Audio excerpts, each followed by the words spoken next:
O padre Dr. José Eduardo, que é padre da Diocese de Osasco, pároco da paróquia São Domingos, doutor em Teologia Moral pela Pontifícia Universidade Romana de Santa Cruz e professor da Universidade Salesiana e da Faculdade de São Bento. Então, sem mais delongas, passo diretamente ao tema. Minha função aqui é explicar um pouco a gênese da ideologia de gênero. Como é que isso surgiu na cabeça de alguém, porque parece uma ideia absurda que haja algum ser humano que esteja empenhado em acabar com a família. Quando nós falamos isso, imediatamente as pessoas... Porque, veja bem, quando as pessoas não têm argumento, o que lhes resta é a rotulação. Então, elas começam a dizer, você é louco, você não sabe o que você está falando, você é um fundamentalista, quaisquer outros tipos de rótulos. O fato é que nós precisamos ir às fontes, entender o que acontece. Pois bem, quando falamos de ideologia de gênero, nós poderíamos começar a partir de diversas alturas históricas para falarmos da gênese do problema. Eu começo falando de um autor que é fundamental, que está, por assim dizer, na cabeça de toda essa moderna ideia da necessidade de desconstrução da família. É o nosso conhecido Karl Marx. Marx foi um autor que teve suas fases. Então, a primeira fase, na qual ele, migrando da filosofia, escreveu um manifesto comunista, em que ele auspiciava o surgimento de uma sociedade igualitária, de uma sociedade em que todas as pessoas tivessem as mesmas condições de vida, obviamente não alcançadas pela sua própria liberdade, mas dada-lhes pelo Estado. Quer dizer, é a igualdade sob o preço do totalitarismo, da ditadura do partido. Marx depois teve uma segunda fase, que foi a fase na qual ele se dedicou à transposição econômica da sua teoria, e ele passou quase toda a sua vida escrevendo Das Kapital, o Capital, um livro imenso. Aliás, ele morreu sem ter concluído esse livro. Mas ele estudava muito. E ele estudava para entender as razões da desigualdade na sociedade. E, depois de longos anos de estudo, nos seus últimos meses de vida, ele escreveu um livro pouco conhecido. Esse aqui, A Origem da Família, da Propriedade Privada e do Estado. Não teremos tempo de falar longamente sobre esse livro. Ele está à disposição na internet, os senhores podem lê-lo. Aliás, os senhores devem lê-lo. Eu não estou pedindo nenhum ato de fé em minha pessoa, nem o professor Felipe Neres está pedindo um ato de fé. Os senhores podem conferir essa bibliografia. Nesse livro, partindo das investigações de um antropólogo chamado Morgan, Marx escogita uma teoria mirabolante sobre o início da família. Obviamente, ele não prova essa teoria. Aliás, não precisa provar, ele simplesmente apresenta os dados e constrói em cima desses dados. Ele diz o seguinte: no início, as sociedades humanas viviam em hordas de pessoas que não eram estratificadas sexualmente. Então, todos os homens mantinham relações sexuais com todas as mulheres. Nessa sociedade, todos eram iguais, porque ninguém sabia quem era o seu pai. As pessoas sabiam quem era a sua mãe, eram cuidadas por elas, mas, porque a mulher era privada de força física, Marx dizia, aquela sociedade não era estratificada, era uma sociedade onde havia liberdade sexual, e com a sua inteira liberdade sexual, ali havia uma igualdade radical entre todas as pessoas. Todos tinham acesso sexual a todos. Até um determinado momento em que, diz ele, o macho, pela força física, se impôs sobre as fêmeas e passou a exigir fidelidade da fêmea. reduzindo-a, assim, aqui eu entro dentro da linguagem marxista, à sua propriedade privada. Portanto, o que dá origem à propriedade privada é o matrimônio. Para Marx, o matrimônio é o que origina o patrimônio. Então, está embutida nessa sua análise, aqui o livro é de autoria de Engels, porque, os senhores vão ler na introdução do livro, o Engels explica, essa é uma obra inacabada do Marx. Ele me entregou antes de morrer, ele não conseguiu concluí-la, então eu a concluí, é assinada por ele. E ali, portanto, apresenta-se a família como um momento original do surgimento da desigualdade na sociedade, como a fonte da psicologia do poder. Essa expressão, a família, fonte da psicologia do poder, depois vai se tornar recorrente em alguns autores marxistas, sobretudo dentre as feministas. Uma delas a cita a valer, que é a Kate Millett, depois nós vamos falar dela.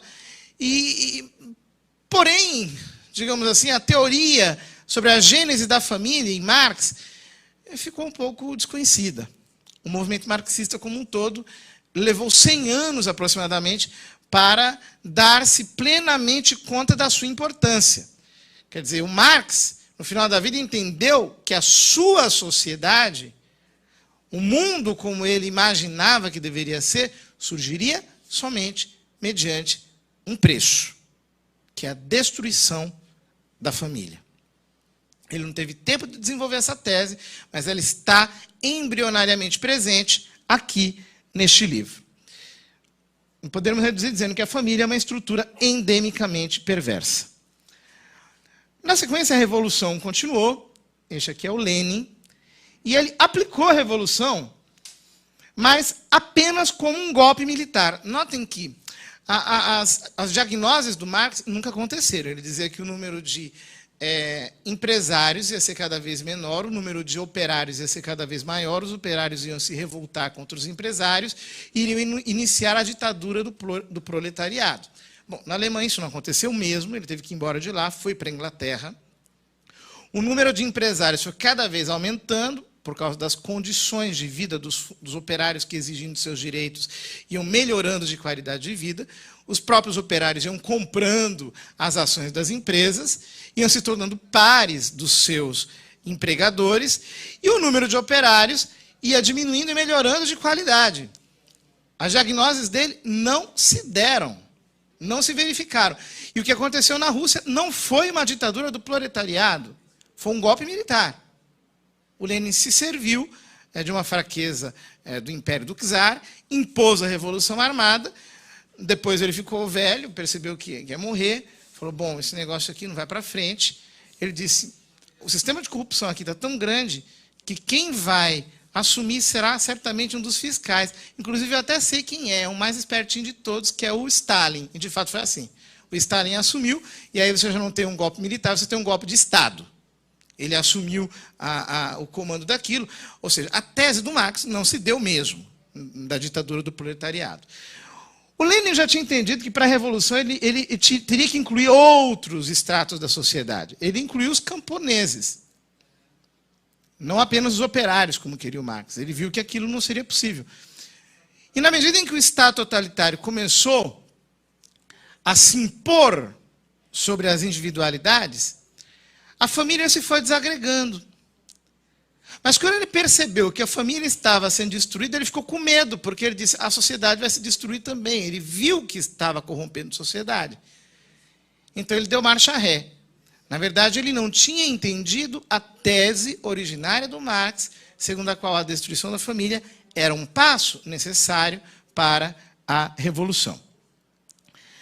Na sequência, nós temos essa senhorita, a Kate Millett, que foi a primeira grande feminista radical surgida dentro do movimento marxista. Ela escreveu esse livro, que é a tese doutoral dela, que é a Política Sexual. É um livro muito interessante, eu gostaria de citar trechos dele, mas nós não teremos tempo de citá-los aqui. Este livro é o que o Manifesto Comunista foi para o movimento socialista. A política sexual da Kate Millett foi um manifesto, um grande manifesto para o movimento feminista. Ela, embora seja uma tese doutoral que tenha bastante rigor metodológico, levanta a questão da necessidade da emancipação das mulheres numa chave de desconstrução da família. Ela diz, é necessário, sim, a desconstrução da família. Mas ainda fica, digamos, no nível de manifesto. Ela não aprofunda muito as suas teses. Essas teses serão mais aprofundadas e serão ideologicamente mais bem formuladas por uma de suas sucessoras, que é essa bela senhora, a Shulamit Firestone. Ela escreveu este livro, que é o seu livro principal, que é A Dialética do Sexo. Eu vou citar a Shulamit Firestone. É importante os senhores verem o nível de consciência, porque nem sempre dá para citar tudo, senão a gente vai ficar aqui lendo o tempo todo. Mas, em alguns momentos, é preciso dar a palavra ao autor, porque senão a gente parece que é louco. Parece que é louco. Olha o que ela diz. Quer dizer, ela retira o feminismo do manifesto, transformando numa ideologia. É Shulamit Firestone falando. Eis aqui algumas sugestões do sistema alternativo. 1. A libertação das mulheres da tirania de sua biologia reprodutiva por todos os meios disponíveis e a ampliação da função reprodutiva e educativa a toda a sociedade globalmente considerada. Quer dizer, vamos estender a reprodução por todos os caminhos possíveis. Vamos tirá-la da mãe. A mulher não vai ser mãe, né? Ela não vai mais ser educadora. Vamos transformar isso numa tarefa da sociedade inteira. Vamos investir nisso. Estamos falando de uma mudança radical. Libertar as mulheres de sua biologia significa ameaçar a unidade social que está organizada em torno da sua reprodução biológica e da sujeição das mulheres ao seu destino, a família. Notem, significa ameaçar a unidade social, a família. Claro, explícito, mas ela não para por aí. Ela continua. Ponto 2. A total autodeterminação, incluindo a independência econômica tanto das mulheres quanto das crianças. É por isso que precisamos falar de um socialismo feminista. Com isso, atacamos a família em uma frente dupla. Atacamos a família em uma frente dupla, contestando aquilo em torno de que ela está organizada. A reprodução das espécies pelas mulheres e sua consequência, a dependência física das mulheres e das crianças. Eliminar estas condições já seria suficiente, eu errei aqui, suficiente para destruir a família, que produz a psicologia do poder. Contudo, nós a destruiremos ainda mais. Já seria suficiente essas duas coisas, mas ela diz, nós vamos continuar. Ponto 3. A total integração das mulheres e das crianças em todos os níveis da sociedade. Todas aquelas instituições que segregam sexos ou separam as crianças da sociedade adulta, por exemplo, a escola elementar, devem ser destruídas. Abaixo a escola. E se as distinções culturais entre homens e mulheres, culturais entre homens e mulheres, não são biológicas, e entre adultos e crianças forem destruídas, nós não precisaremos mais da repressão sexual que mantém estas classes diferenciadas, sendo pela primeira vez possível a liberdade sexual natural. E aí ela chega ao ponto número 4.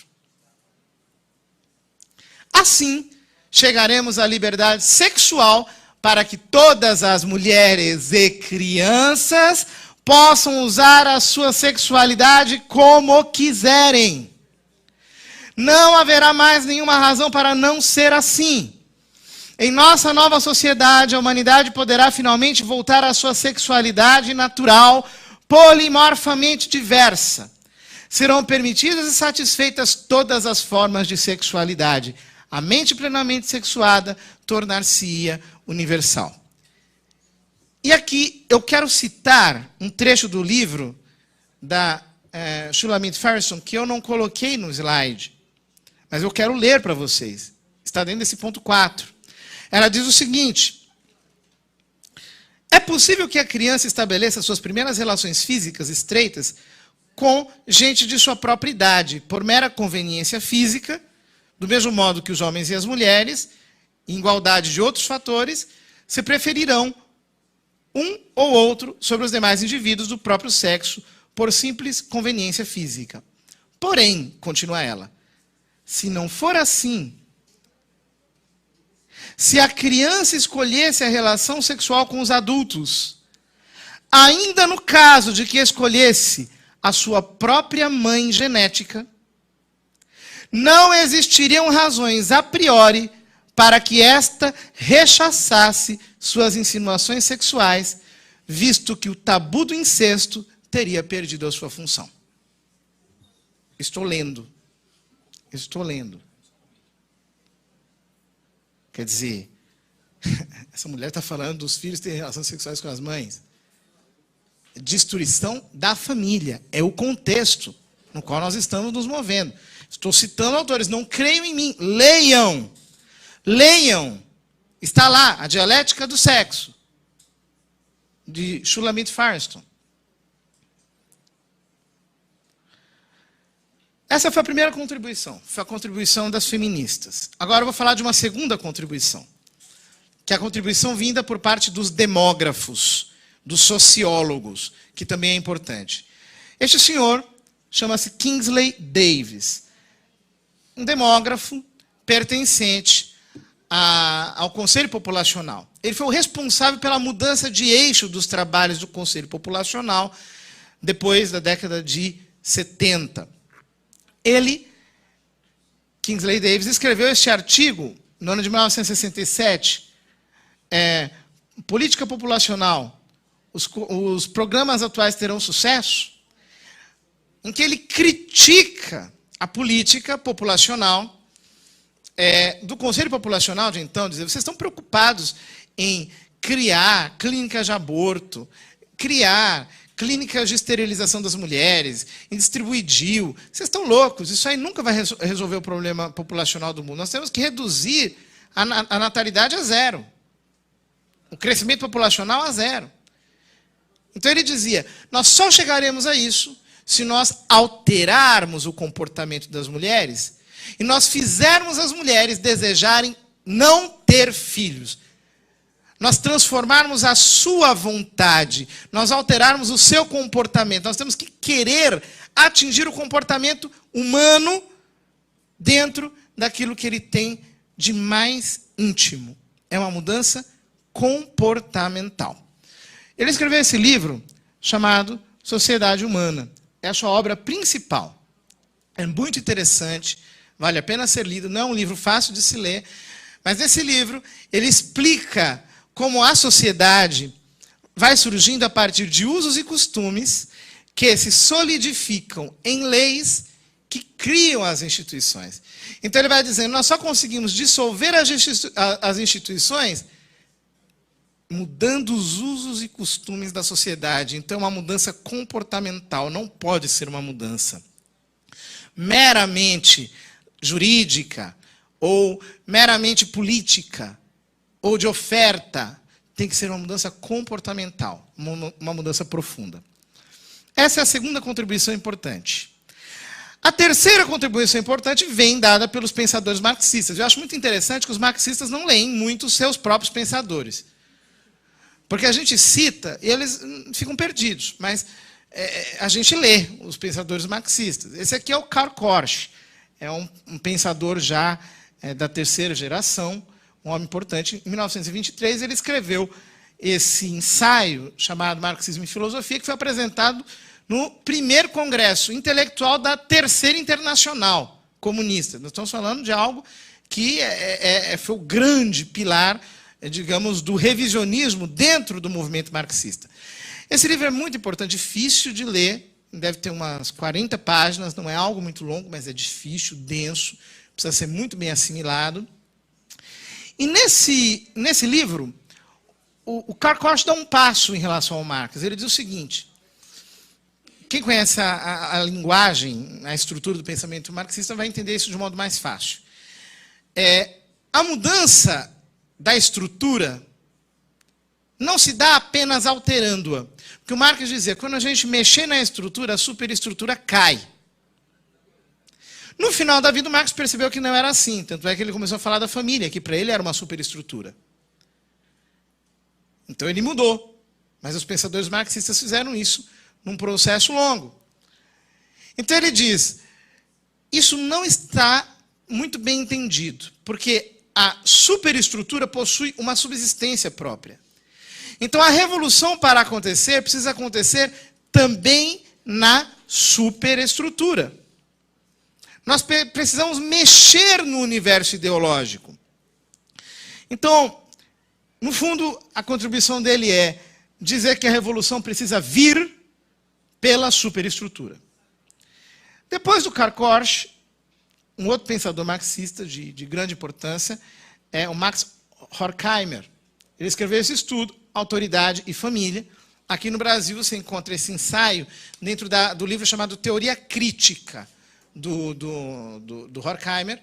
Se não me engano, está no primeiro volume. Ele desenvolve uma teoria muito longa e ele diz o seguinte, que as instituições da sociedade surgem por causa do conceito de autoridade, e o conceito de autoridade nasce dentro da família. Então, se nós não mexermos na família, nós não vamos mexer com o conceito de autoridade e as instituições se manterão. Para a dissolução das instituições, eu preciso mexer dentro da família. Obviamente, isso está ali dentro de um modo subliminar. Você precisa ler o texto, você vai entendê-lo a partir daquilo que aqui sumariamente nós estamos dizendo. Max Horkheimer afirma que a família gera a ideia de autoridade que se consolida nas instituições. Depois, esse aqui é o Louis Althusser. É um pensador marxista de segunda categoria. Na época ele era de primeira categoria, mas acontece que depois ele matou a própria mulher e foi para a cadeia. Aí o pessoal discriminou ele por isso, e aí ele foi considerado de segunda categoria, passou a ser um pouco politicamente incorreto ler o Louis Althusser.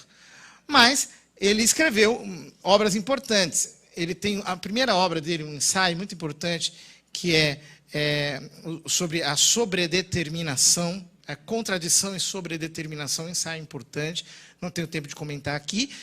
E este outro ensaio, que é o Aparelhos Ideológicos do Estado, no qual ele mapeia quais são os aparelhos ideológicos aos quais, de algum modo, se refere o Horkheimer e, de algum modo, se refere o Karl Korsch. Ele diz, olha, estes aparelhos ideológicos, já que a revolução tem que vir pela superestrutura, já que a gente precisa mexer na família, esses aparelhos ideológicos são os seguintes. Então ele vai enumerando. A família é um aparelho ideológico e uma instituição que sustenta o Estado. Então tem a família, a escola, as religiões, o mundo jurídico, legislativo, etc. São todos os aparelhos ideológicos que precisam ser alterados, precisam ser transformados para que a revolução possa acontecer, não apenas na estrutura. Então as instituições são apresentadas pelo Louis Althusser como os grandes aparelhos ideológicos que dão fundamento para a estrutura. Esse aqui é o Jacques Derrida. É um pensador importante, marxista também, mas ele começa a entender que, no fundo, todas as instituições se mantêm por causa de discursos. Então ele diz, se nós quisermos desconstruir, nós precisamos desconstruir os discursos. Ele percebe que a luta precisa ser verbal. Então ele joga a dialética para o mundo das palavras. Então ele parte de um linguista chamado Saussure, acho que eu até cito aqui, não cito, mas partindo da teoria linguística deste autor, ele vai desconstruindo discursos, mostrando que abaixo destes discursos subjaz apenas uma vontade de poder, e essa vontade de poder não se justifica por si mesmo. Então, aqui o passo é jogar a dialética para dentro dos discursos. Na sequência, vem um pensador mais conhecido, que veio ao Brasil algumas vezes, inclusive, que é o Michel Foucault, que reduz todas as instituições a discursos. E reduzindo todas as instituições a discursos, você faz a cadeia lógica. Se as instituições são discursos, e o Jacques Derrida diz que esses discursos podem ser desconstruídos, e eles equivalem aos aparelhos ideológicos do Estado, que são aquilo que mantém a superestrutura, está simples. Você, reduzindo as instituições a discursos, pela via dos discursos, você consegue fazer a revolução. Aqui nós temos, portanto, a terceira grande contribuição do movimento marxista. Então, quem pensa que o movimento marxista, o negócio do movimento marxista é luta armada, é tanque, é canhão, é aquele negócio da Rússia. Não, gente, isso já foi. Houve um processo de revisionismo. Agora o negócio está dentro do universo das palavras. As palavras são um instrumento para a desconstrução. Então, nós temos a quarta contribuição.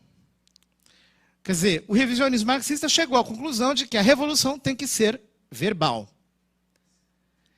E nós temos a quarta contribuição. Esse simpático senhor é o Dr. John Money, um sexólogo dos Estados Unidos, que foi o inventor do termo gênero. Sexólogo de formação. Ele fez experiência de mudança de sexo no menino Brian, que passou a se chamar Brenda. Brian é um menino gêmeo com outro, que durante a circuncisão, foi fazer uma cerimônia, uma intervenção cirúrgica de fimose, quando era recém-nascido, eles, não se sabe por quê, utilizaram uma agulha de eletrocauterização e destruíram o órgão reprodutor do Brian. Então, os pais não souberam o que fazer, foram lá à universidade, se não me engano, a Universidade de Johns Hopkins, e lá estava o Dr. John Money, hiper empolgado com seus estudos sobre gênero, dizendo não, que o gênero é uma construção social, independentemente do sexo biológico, ninguém tem uma identidade sexual estabelecida pela natureza, a pessoa constrói culturalmente aquilo. Falou, não, vamos fazer o seguinte, vamos fazer uma cirurgia de mudança de sexo, a gente transforma o Brian e Brenda, e então, esse menino aqui, é o Brian, vamos educá-lo como se ele fosse uma menina. Ele nunca vai saber do assunto. Ele vai pensar que é uma menina e a vida continua. Mais para frente ele vai ver que é estéril, etc. Mas não desconfiará da ideia de que ele não é uma menina. O Dr. John Money escreveu um livro chamado Boy and Girl, Man and Woman. O livro se tornou muito conhecido na época, ele foi traduzido em outras línguas, um livro que ganhou muita propulsão, quer dizer, nossa, uma teoria de gênero fantástica aqui, revolucionando as consciências das pessoas. E acontece que ninguém foi verificar a história do Brian. Depois de algum tempo, um médico chamado Dr. Milton foi verificar a história do Brian e trouxe o seguinte relatório, porque aquilo que se dizia, não, está tudo perfeito, ele nem desconfia que é menina, aquilo foi uma construção, o gênero é uma construção social, então ele construiu socialmente aquela identidade e vive perfeitamente. E o Dr. Milton deu o seguinte relatório, anos depois. Brenda se rebelava contra as roupas femininas desde os 2 anos de idade, mas sempre teve comportamento visivelmente masculino. A mãe tentou suicidar-se várias vezes, tornou-se depressiva e morreu. O pai contou-lhe toda a verdade aos 14 anos de idade e, depois de inúmeras cirurgias, reverteu a situação, passou a viver como homem, trocou o nome para David e se casou. Brian tentou suicidar-se aos 20 anos. Teve uma depressão incurável, foi abandonado pela mulher, seu pai tornou-se alcoólatra, seu irmão, um drogado que terminou por se matar, e ele, por fim, aos 38 anos, em 2003, matou-se com um tiro no peito. Este foi o bem-sucedido projeto do Dr. John Money. Portanto, nós temos aqui, recapitulando, 4 contribuições para a questão de gênero. A primeira vem das feministas, oriundas do movimento marxista. Elas dizem, o que fazer? Como é que a revolução vai acontecer? Então, ela precisa ser uma revolução sexual. Assim a gente consegue acabar com a desigualdade no mundo. Segundo, os sociólogos disseram, qual deve ser a profundidade dessa revolução? Não pode ser meramente jurídica. Ela tem que ser comportamental. Ela tem que ir para o comportamento. Em terceiro lugar, os marxistas, revisionistas, descobriram como fazer. Ela precisa ser pelas palavras, ela precisa ser verbal, porque pelas palavras a gente desconstrói instituições. E desconstruindo instituições, a gente consegue realizar a revolução. E o Dr. John Money deu um instrumento, a palavra gênero. São essas as 4 contribuições. No entanto, faltava quem juntasse esses 4 elementos. Mas essa pessoa apareceu. Essa senhora, Judith Butler. Esta senhora juntou os 4 elementos e criou o projeto político da ideologia de gênero. Através deste livro, Gênero em Conflito, ela diz: se uma noção estável de gênero não pode mais provar ser a premissa fundacional da política feminista, talvez seja desejável um novo tipo de política feminista para contestar as próprias reificações de gênero e de identidade. Para contestar o quê? As próprias coisificações, as próprias concreções de gênero e de identidade. Uma nova política que fará da construção variável da identidade não apenas um pré-requisito metodológico e normativo, mas também um objetivo político. Notem, é preciso transformar a identidade em algo solúvel. Nas próprias palavras dela, construção variável da identidade. Eu preciso desconstruí-la e transformar isso num objetivo político. E, de fato, ela conseguiu. Ela esteve na Conferência de Pequim, em 1995. Quem quiser aprofundar o assunto, leia o The Gender Agenda, que está resumido nesse Agenda de Gênero, que está à disposição na internet, que explica como se deu a inserção disso na Conferência de Pequim. Lá, eles simplesmente introduziram a terminologia de gênero, porém sem defini-la. Eles incubaram ali a palavra gênero, já estrategicamente construída, mas não a explicaram. A descompactação desta terminologia se deu anos depois na Conferência de Yogyakarta. Os princípios de Yogyakarta podem ser lidos na internet, estão à disposição. São princípios sobre a aplicação da legislação internacional de direitos humanos em relação à orientação sexual e identidade de gênero, que dá, digamos assim, o norte da política em relação àquilo que é augurado pela ideologia de gênero. E diz aqui, dizem os princípios de Yogyakarta. Eu copiei, eu simplesmente tirei do documento e coloquei aqui. Entendendo identidade de gênero como estando referida à experiência interna, individual e profundamente sentida que cada pessoa tem em relação ao gênero, que pode ou não corresponder ao sexo atribuído no nascimento, incluindo-se aí o sentimento pessoal do corpo, que pode envolver, por livre escolha, modificação da aparência ou função corporal por meios médicos, cirúrgicos ou outros, e outras expressões de gênero, inclusive o modo de vestir-se, o modo de falar e maneirismos. Os estados deverão, eu vou partir para o ponto B, tomar todas as medidas legislativas, administrativas e de outros tipos que sejam necessárias para respeitar plenamente e reconhecer legalmente a identidade de gênero autodefinida por cada pessoa. Ou seja, entrando a ideologia de gênero na legislação, a identidade se torna algo indefinido, porque é autodefinido por cada pessoa. Então, todas as determinações sociais que estiverem baseadas na diferença entre homem e mulher perdem sentido. As feministas acham que isso é para favorecê-las. Eu brinco com elas e digo o seguinte: minhas filhas, veja bem.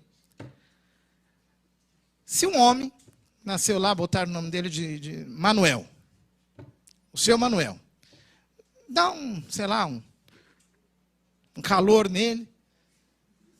E ele diz, não, meu nome é Zuleika. E ele resolve dar uma surra na dona Margarida. Dizendo, não, eu sou mulher, meu nome é Zuleika. Eu me autodefini mulher. A Lei Maria da Penha vai valer para quem?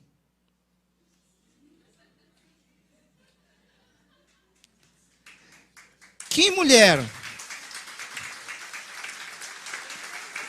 Que mulher sai favorecida por isso? A ideologia de gênero diz que não existe mulher. O ser mulher perde sentido, não existe. Os gays acham que isso vai favorecê-los. Meu Deus do céu, nem isso tem sentido. Tudo se torna vulnerável. A identidade se torna algo totalmente pastoso, indefinido. Por quê? A partir do momento que você indefine papéis, você não tem mais família. E não é família tradicional, porque as pessoas acham que a gente está aqui defendendo família tradicional. Não é família, é nenhum tipo de família, não haverá. Só haverá indivíduos soltos, horda de seres humanos. Isso não é um efeito colateral, é o efeito principal. Leiam estes autores, vocês verão que aquilo que eles querem é isso. Não sou eu que estou dizendo. Leiam.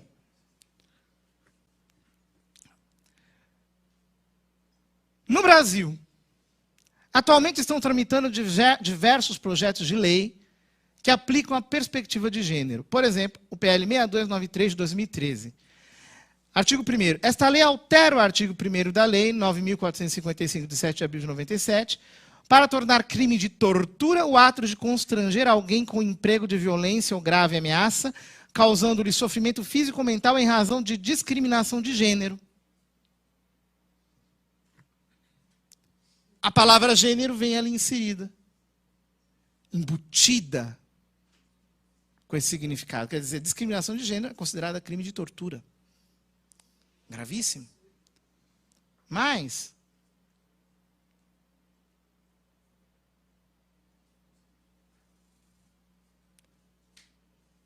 peço, por favor, que coloquem na tela ali. PL 6.010 de 2013. Esta lei altera o artigo 27 da Lei 9.394, 20 de dezembro de 96, que estabelece as diretrizes e bases. Veja bem, nós vencemos o PNE, tiramos a ideologia de gênero de lá de dentro. Deu trabalho, mas tiramos. Graças à ajuda de todos vocês, que escreveram, etc. Aí vem o 6010 já na sequência. Para explicitar, e não é, veja bem, o PNE vale 10 anos, aqui é a Lei de Diretrizes e Bases, vale para sempre na educação nacional.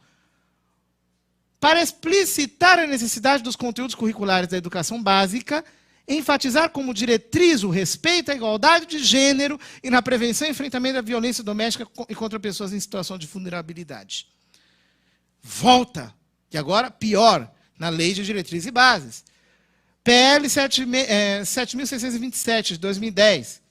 Nos estabelecimentos de ensino fundamental e médio, oficiais e particulares, inclusive os confessionais, torna-se obrigatório a dialogicidade do tema gênero nas relações intra- e interpessoais. Você não está brincando. É para se inserir.